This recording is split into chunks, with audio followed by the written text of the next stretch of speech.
สบายดีพี่น้อง อันนี้แม่นลุงไผ่พ่อลุงคำไผ่ขันทวงศ์เนาะเพิ่นมาเชื่อในพระเยซูเจ้าจักปีแล้วพ่อลุงได้9 ปีอยู่นี่แหละ9 ปีละอยากขอให้พ่อลุงคำไผ่เล่าเรื่องให้ฟังว่าเขาตะกี้พ่อลุงเคยเชื่ออิหยังมาแหน่แล้วก็มารู้จักกับพระเยซูจังใดตั้งแต่ก่อนประเทศลาวเฮาก็มันถือผีฟ้าผีแสนนั่นแหละบรรพบุรุษพ่อแม่พานับถือมาแล้วนั้นโดยผีฟ้านี่หมายความจังได๋คาบไหว้ผีสิบ่ผีฟ้าผีแสนหมายถึงฟ้าสวรรค์พุ่นแหละอ๋อแล้วเพิ่นเฮ็ดพิธีแบบใดออกใหม่3ค่ำสิค่ำฟ้าค่ำแสนมีแต่อวยพรกันบ่ได้ฆ่าสัตว์ตัดชีวิตบ่ไปทำให้ทำนามื้อนั้นน่ะอวยพรให้อยู่ดีมีแฮงอันนี้คือสมัยก่อนเจ้าฟ้างมบ่แม่นอ๋อฟ้างุ่มก็ถือผีฟ้าผีแสนคือกันเพิ่นถือมาหลายศตวรรษแล้วโดยตกมาฮอดปีคศ1357จะฟ้างุ่มจึงนำเอาพระพุทธศาสนา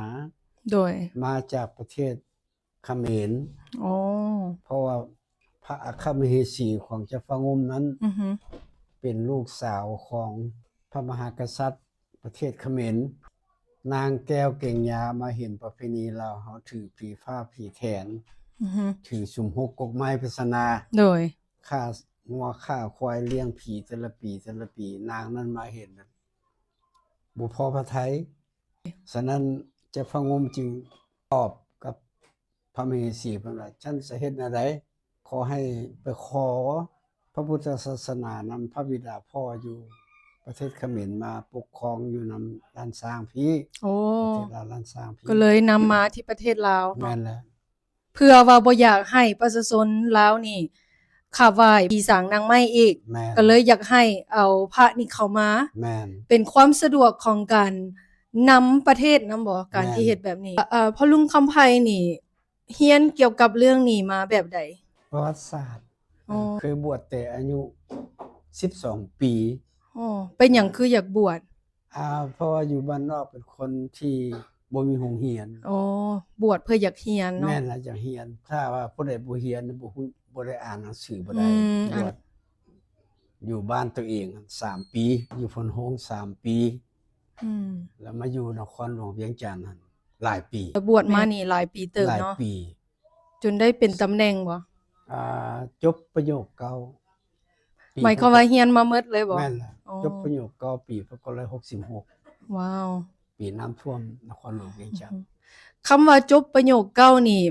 มันมีความหมายหยังแน่คือแบบว่าถือศีลมาบ่ก็บวชแล้วก็มันเรียนโดยเพิ่นเอิ้นว่าโรงเรียนพระปริยัติธรรมเรียนอยู่ในนั้นมันมีภาษาลาวมีภาษาบาลีภาษาสันสกฤตโดยเหล่านี้เป็นต้นแล้วก็อันเพิ่มเข้ามาแม่นประวัติศาสตร์แล้วก็จื่อบทสวดมนต์นี่หยังแม่นบ่ได้หมดแหละนั่นแต่เข้าใจความหมายบ่เข้าใจอยู่เพราะว่าเฮาอ่านภาษาบาลีได้เฮาก็ฮู้จักความหมายตัวอย่างเบิ่งได้บ่ยกตัวอย่างบทสวดยกตัวอย่างว่าพอขึ้นต้นเขาเอื้อนว่านะโมตัสสะภะคะวะโตอะระหะโตสัมมาสัมพุทธัสสะแม่นนะโมหมายถึงการนอบน้อมภะคะวะโตจะพระผู้มีพระภาคหมายถึงพระโคดมพระเจ้าหั่นอะระหะโตหมายถึงพระอรหันต์5 พระองค์สัมมาสัมพุทธัสสะหมายความว่าเป็นพระพุทธศาสนาแปลออกมาเป็นอย่างนั้นหลังจากฟ้างุ่มเอาศาสนาเข้ามามันก็ช่วยให้ในการปกครองง่ายขึ้นว่าง่ายขึ้นเพราะทุกคนมีศีล5คันถ้าทุกคนปฏิบัติศีล5ได้เนี่ยมันดีที่สุดแต่ว่ามันยากเนาะสำหรับปานาบ่ให้ฆ่าสัตว์มันสัจจะนี่นะความจริงนั่นน่ะอย่าไปตัวหมู่สัจจะบ่ให้ฆ่าสัจจะบ่ให้ฆ่าสัจจะตัวเองอันนี้มันศีลตัวที่1แม่นศีลตัวที่1ตัวที่2วันนี้อทินนาบ่ให้ลักของทานของผู้อื่นมุสาจริงก็ว่าจริงบ่แม่นก็บ่แม่นกามเมนี่หมายความขอโทษเด้อ บ่ให้ไปหลอกลวงเพศหญิง อ๋อ จะมันลูกไผเมียไผก็อย่าบ่ต้องไปหลอกลวง คือลิ้น เขา สู้เนาะ แม่นล่ะลิ้น โด สู้ ย สู่บ่าว โดย สุรา อืม สุ สุ รา รา นี่ ยาเมานี่บ่ แม่นเครื่องดื่มเมาแอลกอฮอล์นี่นะ อืม หมายเพิ่นน่ะเพิ่นเทียบใส่เหล้าความจริงแล้วอยู่ในหัวนี่ก็มันเหมาะสมองนี่ก็ดองเด้ อืม เครื่องดองนะ อืม สุรามันเครื่องดอง ฉะนั้นเทียบให้คือกันกับว่าเหล้านี่กินหลายแล้วเมา อืม วันนี้สมองนี่คิดไปหลาย อันนั้นก็อยากได้ อันนั้นก็อยากทำอันนั้นก็จะเห็นสุดท้ายก็เมาคือกัน อืม เนาะ ความโลภเนาะ มันจึงบูหานจึงว่า เมายุดหันลืมตาย อืม เมากายหันลืมแก่ เมาลูกเมาผัว เมาเมียลืมพ่อลืมแม่ได้ อืม อันนี้ก็มันเมาคือกัน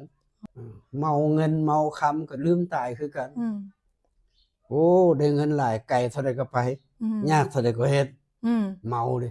เนาะ บ่ ความมัวเมา ความมัวเมา ความ เนาะ กิเลส ฉะนั้น เนาะ มันศีล5ข้อนี่เป็นภาษาบาลี โดย ปานาก็ภาษาบาลีอทินนาก็ภาษาบาลีมุสาก็ภาษาบาลีกามเมก็ภาษาบาลีสุราก็เป็นภาษาบาลีแปลเป็นความลาวแล้วมันเป็นคือนั่นแหละ บวชเป็นพระมันศีล2มันมีศีลเด้อศีล5นี่มันคนทั่วไปศีล8เป็นแม่ขาวพ่อขาว อืม บวชขาวเป็นแม่ชีหั้นนะ อือฮึ ศีล10นี่มันสามเณรน้อย อ๋อ ศีล227เป็นพระภิกขุสงฆ์ อ๋อ ค่อยถือฮอดศีล227เพิ่นได้อายุ21ปีแล้วเพิ่นให้บวชเป็นพระภิกขุสงฆ์ อืม บวชดนได้ โดย 18-19 ปีได้ โดย ฉะนั้นจึงว่า พอเว้าได้เรื่องศาสนา อืม และเข้าใจ เข้าใจแต่ฮู้บ่ว่าตนเองปฏิบัติบ่ได้ ปฏิบัติบ่ได้เพราะมันหลายโพด มันหลาย ศีล5ข้อนี่ก็ยากอยู่แล้วบัดนี้227ท่านก็บ่มีความหมายถ้าศีล5ข้อนี้หมดแล้วก็นั่นก็ลงคือกัน อ๋อ คือกันกับเสาข้ามเมืองนี่แหละ ถ้าลงหนึงแล้วลงไว้ ถ้าว่าเสาทั้งลุ่มฮักทั้งแปรมันก็ลงหมด อืม เนาะ เฮ็ดให้ตัวหนึงที่จือในพระคำยากโบเนาะบอก แม่น ว่าถ้าเฮาผิดตัวหนึงผิดหมดเลยกฎบัญญัติ ผิดหมดเลย 10ประการพระเนี่ นั่ ย นแหละพุทธนี่พุทธศาสนานี่คันบ่ถือผีก็บ่ได้กินหยังขึ้นเฮือนใหม่ก็พราหมณ์ผีเนาะ อือฮึ เอาพระไปสูดพอได้กินข้าวหั่น คำว่าพราหมณ์นี่หมายความว่าจังได๋ พราหมณ์นี่มันพวกเป็นหมอหนหมอถวยแต่ชีวิตสิออกเดินทางยามใด ต้องทำหน่วยไว้ ต้องได้ทำหน่วยให้ โอ เป็น เค ผู้ทำหน่วยหั่นน่ะ โดย บัดจะลบล้างได้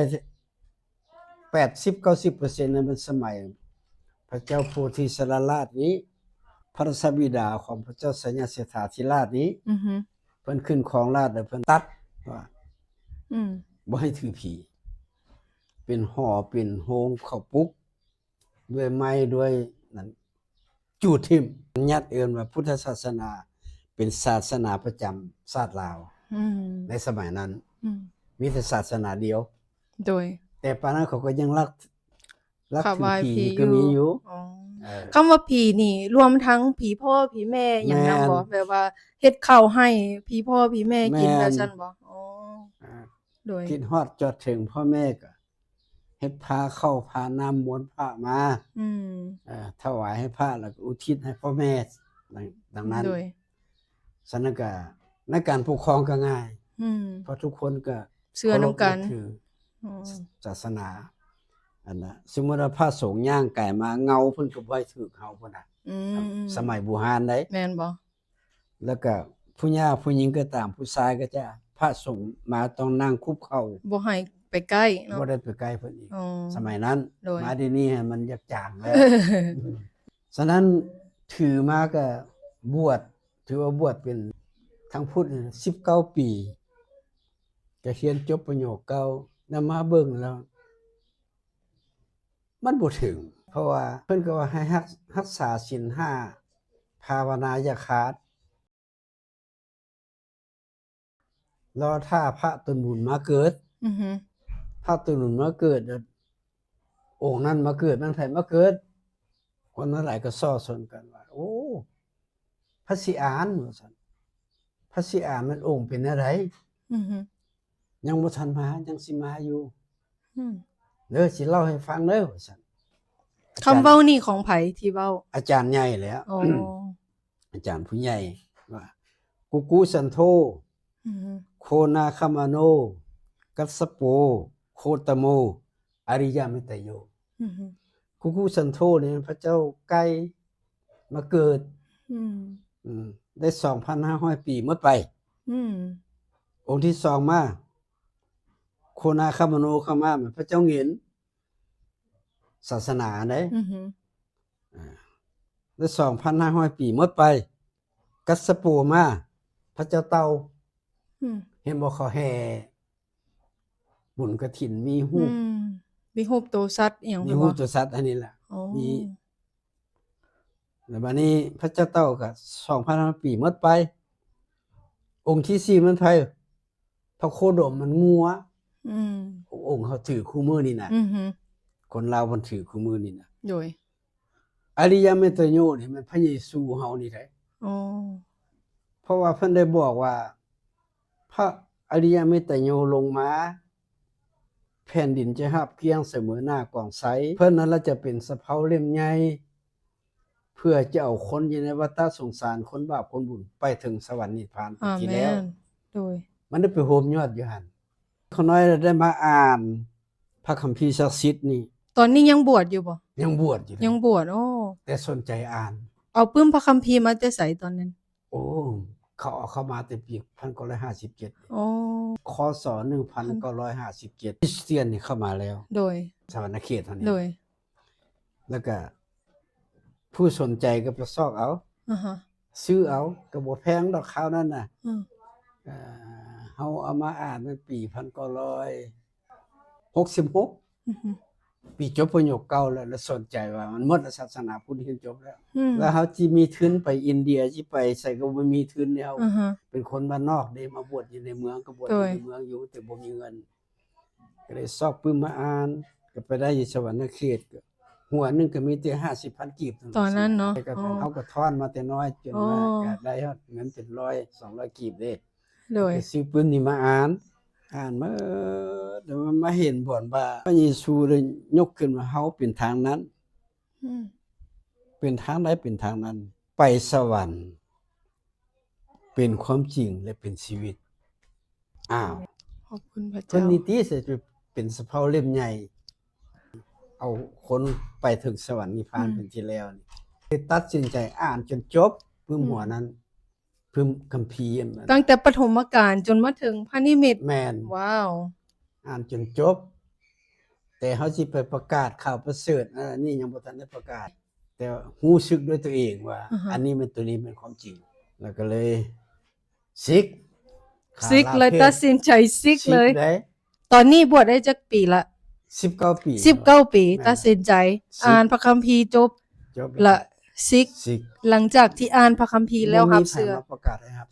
มีแต่ศึกษาด้วยตนเองในตอนนั้นแล้วไปเรียนอยู่ไทยไปเรียนประวัติศาสตร์ตึมจบปริญญาตรีอยู่หั่นกลับมาเมืองลาวแล้วไปหาพ่อแม่อยู่สำเหนือสำเหนือเพราะว่าสมัยนั้นมันมีศึกสงครามอยู่ระหว่างกันฝ่ายเวียงจันทน์กับฝ่ายกำลังหักษาพ่อแม่ถึกสังพุ่นได้เขาเอาไปทั้งพุ่นบัดนี้ซิกมาแล้วเฮาก็เป็นสายโสดเนาะที่อยู่นะถ้าสิเป็นสังฆรีอยู่วัดเฮาก็แก่แล้วเฒ่าแล้วเนาะอายุเป็น30แล้วเด้โดยบัดนี้ก็อยู่มาเฮ็ดการนำพักนำรัฐมาฮอด2009พักผ่อนรับบำนาญจากกินเบี้ยบำนาญแล้วก็มันได้ไปทุกที่เลยบัดนี้ไปพบหาสมาคมไผก็ไปง่ายแล้วไปพบพวกคริสเตียนนี้ถ้ามีไปพบอันท่านยงยีเป็นคนเกาหลีแต่เรามาอยู่ลาวนี่เราเปลี่ยนว่าคำแท้ก็ไปพบกับเมียแล้วก็คนเกาหลีใต้คือกันโดยเราเลยชวนไปอุดรบ่ว่าไปจะได้ค่อยเงินคำก็บ่มีแล้วบ่ให้เป็นหยังเอารถเฮาไปเองว่าซั่นเขาเลยเชื่อพระเยโฮวาไป2-3 ครั้งเพิ่นได้ไปอุดรได้มันบ่มีพระเยซูมีแต่เว้าเรื่องพระเยโฮวาเป็นพยานพระเยโฮวาภาษาอังกฤษก็สิว่า Jehovah Witness นั่นแหละอยู่อุดรธานีหั่นบ่นั่นแหละไปอุดรธานีไปหนองคายพาไปเรื่อยๆอยู่บ่ได้เสียเงินเขาจ้างไปนำรถเขาเองเด้ก็ได้ถอน ถอนโตว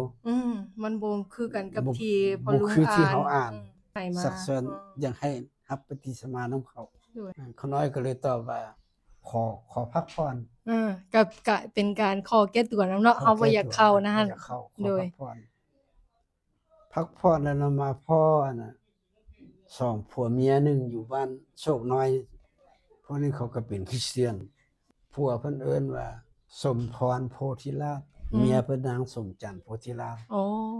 มาลือเขาโดนนะแต่เขาบ่กล้าบ่กล้าประกาศ1เขาเจียมว่าคันเฮาจบประโยคเก่าของพุทธเด้ คิดว่าคือสิบ่เชื่อ สิ เนาะ บ่เชื่อ 2มาบัดนี้ก็บ่แม่นอ้างความรู้แล้วก็ปริญญาโท2ใบเด้ได้จากไทยก็ใบหนึงได้จากเวียดนามก็ใบหนึงด้านโบราณคดีแล้วเพิ่นเองจบแต่ชั้นกลาง เพิ่นก็รู้สึกเจียมๆเนาะ เจียมบ่อยากกล้าเว้า โดย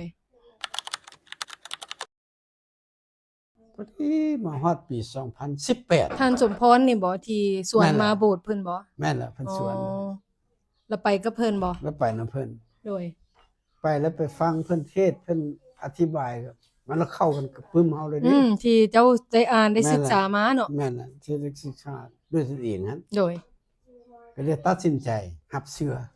วันที่19 เดือน 4 2018 ว้าว แล้วอยากถามพ่อลุงคำไพต่อเนาะว่าพ่อลุงคิดว่าจังไดในสมัยเดี๋ยวนี้ศาสนาพุทธคือจุดประสงค์ที่ครูบาอาจารย์เขาเจ้าบวชหั้นนะ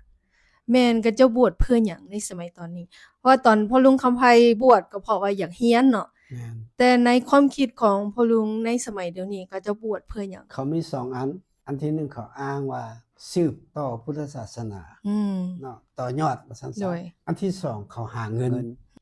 ง่ายที่สุดเดี๋ยวนี้น่ะ เนาะ พระสงฆ์นี่เป็นเงินเป็นตื้อๆพุ่นมันบ่มีเงินเลย แต่ว่าความคิดคือสิบ่แบบว่าอยากแสวงหาความรอบพ้นอยากไปสวรรค์ บ่เพราะพระโคดมเราได้บอกแล้วดิคือศาสนาพุทธนี่ 2,500 แล้วหมดแล้ว แต่พวกประชาชนออกตนญาติโยมทั่วไปให้ถือศีล5เด้อ ภาวนาจะขาด รอท่าพระตนบุญมาเกิด คือพระเมสสิยา คือ เนาะ พระเมสสิอา โดย นี่แต่ผู้อื่นที่สิสืบต่อนั้นก็แล้วแต่หมดแล้วเนาะบัดนี้พวกนี้เรียกว่าฉวยโอกาสหารายได้ ที่จริงถือว่าตั้งแต่นั้นหมดไปแล้วจะบ่มี บ่มีแล้วบ่มี โดย พระโคดมองค์องค์พุทธนี่เราบ่ได้อิสาเราก็ยังบอกให้รอท่า โดย เพิ่นเป็นเหมือนกับผู้ทำน้อยคนหนึงเนาะ แม่นให้รอท่าพระเสียมาเกิด โดย เพิ่นก็ยังว่าผู้ใดบ่ต้านเฮาก็เป็นเพื่อนของเฮาพระเยซูก็ได้กล่าวดังนั้น โดย พระเยซูเฮาเป็นคนกลางผู้เดียว ระหว่างพระเจ้ากับมนุษย์ อาเมน ถ้าเฮาพึ่งตนเองแก้บ่ได้ โดย จะต้องได้พึ่งพระเจ้า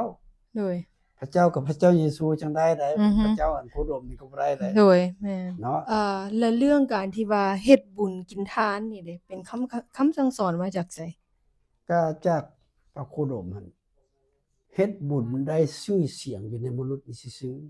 แล้วเรื่องการเวียนว่ายตายเกิดในตอนที่พ่อลุงเป็นพระสงฆ์ตอนนั้น แม่น ได้เรียนรู้แบบนี้ ได้ บ่ เรียนรู้ศาสนาพุทธน่ะสังรวมเสียนเข้าไป เวียนว่ายตายเกิด แบบมดแดงไต่ขอบดงเพิ่นว่า ตายแล้วก็มาเกิดล่างเทื่อเขาก็เถียงกันเนี่ยว่าอ้าวพวกสักขาลายแขนลายเกิดมาก็บ่เห็นมีขาลาย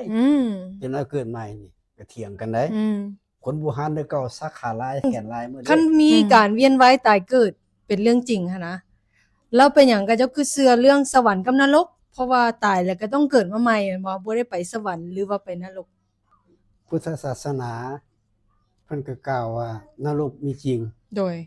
สวรรค์มีจริงพระพุทธศาสนานี้บ่สามารถจะนำคนให้พ้นได้ ให้พ้นจากนรก แม่นน่ะจะต้องได้ผ่านนรกคือเก่าเพราะอย่างเดียวมีนิทานกล่าวนี่ผู้ใดมีจิตใจนอกจากผัวจากเมีย ตายไปตกนรกขึ้นทุนงิ้วนี่คนปีนขึ้นความลำบากที่เจ้าบ่มีความสัตย์ซื่อต่อลูกผัวเมียหั่นนะแต่ความจริงแล้วมันสิเอานิทานใดก็ตามเอาปรากฏการณ์ใดมาเว้าก็ตามบ่พ้น ทางคำสั่งสอนขององค์สัมมาสัมพุทธเจ้าได้สอนบ่ว่ามนุษย์เฮาเป็นคนบาปหรือว่าเป็นคนมีบุญ เพิ่ พิ่นบ่ได้สอนอันนี้อีกมนุษสะมนุษโส หมายความว่าเป็นมนุษย์ที่สมบูรณ์อืมคนบ่เป็นคนพิการว่าซั่นซะอือฮึหูบ่หนวกตาบ่บอดแข้งบ่หักขาบ่ขาดโอ้เอิ้นว่ามนุษสะมนุษโสสองมนุษสะเทโวเพิ่นว่าอือฮึมนุษย์เป็นเทวดามีจิตใจเอื้อเฟื้อเผื่อแผ่มีความเมตตารักแผ่หมู่เพื่อนเห็นเพิ่นทุกข์เห็นผู้อื่นทุกข์ก็บ่ย่อหยันก็มีความอีตนสงสารก็เขาเลยเป็นใจเทวดาเพิ่นเอิ้นว่ามนุษย์เป็นเทวดามนุษสะมนุษโสโดยมนุษย์สะเทโวนี่เป็นเทวดาอือฮึบัดนี้มนุษย์สะเปโตอันที่3เนี่ยมนุษย์เป็นเพศร่างกายนี่เป็นมนุษย์อยู่แต่จิตใจเป็นเพศเป็นคือผีเพศคือเขาผีเพศหมอลักมกจกห่อฆ่าเจ้าเอาของปุ้นจี้ลักทรัพย์เป็นทุกอย่างอันนั้นเรียกว่ามนุษย์สะเปโตเป็นเพศ3อย่างนี้เพิ่นนายกว่าบ่มีคนบุญคนบาปบ่ได้ไปสวรรค์มีแต่ว่าเวลาอยู่ในมนุษย์นี้ถ้าเป็นมนุษย์สะมนุษย์โสก็เป็นมนุษย์สมบูรณ์เหงื่อแห้งเต็มเฮ็ดให้เฮ็ดนาพาต้มกินได้มนุษย์สาเทโวมีจิตใจเลื่อมใสต่อคนทั้งหลายรักเชื้อแพงชาติมนุษย์สาเปโตนี่เป็นเพศรักมกจกห่อฆ่าเจ้าเอาของปุ้นปิ้งสีสัตว์หลายอย่างโดยอันนี้แหละเพิ่นได้สมเทียมอันนี้ตนเองเพิ่งตนเองก็พ้นบ่ได้บ่พ้นบ่ได้ก็มีเพิ่งแต่ลำแข้งลำขายเฮ็ดให้น่ากินนี่ได้โดยอันนั้นเราก็ได้สมเทียบเท่านั้นเพราะเคารพเราบ่ได้สมเทียบหลายก็คือว่าหมดหวังหมดหวังมีแต่รอท่าพระศรีอาลงมาลุงคำไพอยากบอกพี่น้องคนลาวเฮาด้วยความรักจังได๋อันนี้ข้าน้อยขอเสนอให้คนลาวคนต่างประเทศให้เข้าใจว่าจะชุพึ่งตัวเองคุมตนเองเป็นไปบ่ได้ให้เพิ่งพระเยซูอาเมนพระเยซูเพิ่นเป็นสะเพาเล่มใหญ่เพิ่นบ่มีบาปกรรมหยังจักดีเพิ่นยังมาตายที่ไม้กางแขนแทนมนุษย์เอาความผิดบาปของมนุษย์ไปไว้ที่ไม้กางแขนฉะนั้นขอให้ทุกคนตั้งใจช่วยตนเองเฮาช่วยบ่ได้มีแต่พึ่งพระเจ้าพระเจ้าจะเปลี่ยนแนวคิดจิตใจของเก่าเฮาทิ่มหมดเอาอันใหม่เข้ามาอันใหม่แม่นอันใดรับเอาพระเยซูด้วยปากเชื่อด้วยใจแล้วก็ปฏิบัติตามพระธรรมของพระเจ้าที่เพิ่นได้บัญญัติไว้พระคัมภีร์เดิม39เล่มพระคัมภีร์ใหม่27เล่มรวมแล้วเป็น66เล่มอยู่ในนั้นให้อ่านเอาหมดทุกบททุกข้อก็ปฏิบัติตามนั้นสั่งรวมแล้วศาสนานี่ฮอด227ข้อโดยปฏิบัติบ่ได้ดอกอันนี้2ข้อข้อที่1นับถือพระเจ้าเคารพพระเจ้านอบน้อมต่อพระเจ้าไปโบสถ์ไปนมัสการไปร้องเพลงไปถวายเวลาถวายชีวิตของตนเองให้แก่พระเจ้าอยู่ที่อันที่2ต้องรักเพื่อนบ้านเหมือนรักตนเองจะสิไปเข้าใจว่าเฮาพ้นแล้วหมู่สิตกนรกก็อย่าเขาบ่ให้ขึ้นต้องคิดสงสารหมู่ก็คือกับเฮาต้องให้หมู่ได้พ้นจากความอันตรายนั้น2อันนี้ขอฝากไว้นำพี่น้องลาวที่ถือพุทธหรือถือศาสนาอื่นก็ตามแต่ควรหันมานับถือเยซูพระเจ้าองค์เจียงแท้พระองค์แท้บ่มีไผท้อใดบ่มีน้ำใดเทียบใดเพราะพระองค์เป็นกษัตริย์เหนือกว่ากษัตริย์พระองค์เป็นราชาเหนือกว่าจอมราชาพระองค์เป็นพระเจ้าเหนือกว่าพระทั้งหลายต้องปรารถนาและไปแท้เฮ็ดแท้ทำแท้แบบมันจะมีอันปรากฏเป็นจริงให้แก่ท่านจงเชื่อและจะเห็นจะเห็นฉะนั้นขอแสดงความขอบใจขอขอบใจหลายๆอาเมนขอบใจลุงคำไพที่ ได้ให้เป็นคำพยานเพื่อถวายเกียรติแก่พระเจ้าเนาะที่ว่าลุงคำไพนี่เพิ่นบวชมาตั้งแต่น้อยบวชแค่19 ปีบวช19 ปีแต่เพิ่นก็เห็นความจริงก็คือว่าพระเยซูเป็นทางเดียวที่ไปสวรรค์ที่มนุษย์บ่สามารถช่วยตนเองได้ศีล5ก็ปฏิบัติบ่ได้เพราะว่ามนุษย์ทรงเป็นคนบาปแล้วเมื่อเพิ่นศึกษาความจริงนี้แล้วเพิ่นรู้ว่าพระเยซูทรงเป็นทางนั้นที่ไปสวรรค์เพราะฉะนั้นพี่น้องผู้ใดที่ได้ยินคำพยานของลุงคำไพนี่แล้วก็ขอให้พระเจ้าอวยพรขอให้พระเจ้าเปิดจิตไขใจพี่น้องรับฟังความจริงนี่มันบ่แม่นศาสนาเนาะแต่ว่าอยากให้พี่น้องได้ค้นหาพระเจ้าองค์จริงแท้บ่แม่นพระเจ้าที่ถูกสร้างขึ้นมาโดยมือมนุษย์แต่ว่าพระเจ้าผู้ที่สร้างสรรพทุกสิ่งทุกอย่างสร้างมนุษย์ให้คล้ายคือกันกับพระลักษณะของพระองค์และประทานชีวิตลมหายใจเนาะพระเจ้าผู้นี้เป็นพระเจ้าผู้ที่ฮักพวกเฮาที่ยอมเราลงมาในโลกนี้เพื่อตายอยู่ที่ไม้กางเขนเพื่อว่าเฮาจะได้รอดพ้นดังที่องค์สัมมาสัมพุทธเจ้าได้ทำนวยไว้เห็นบ่ว่าให้มนุษย์ชาวโลกทั้งหลายให้คอยท่าพระเมสสิยาเนาะผู้ที่จะโปรดช่วยได้เพราะฉะนั้นขอขอบใจที่พี่น้องได้สละเวลารับชมและรับฟังคำพยานของลุงคำไพเนาะขอพระเจ้าทรงอวยพร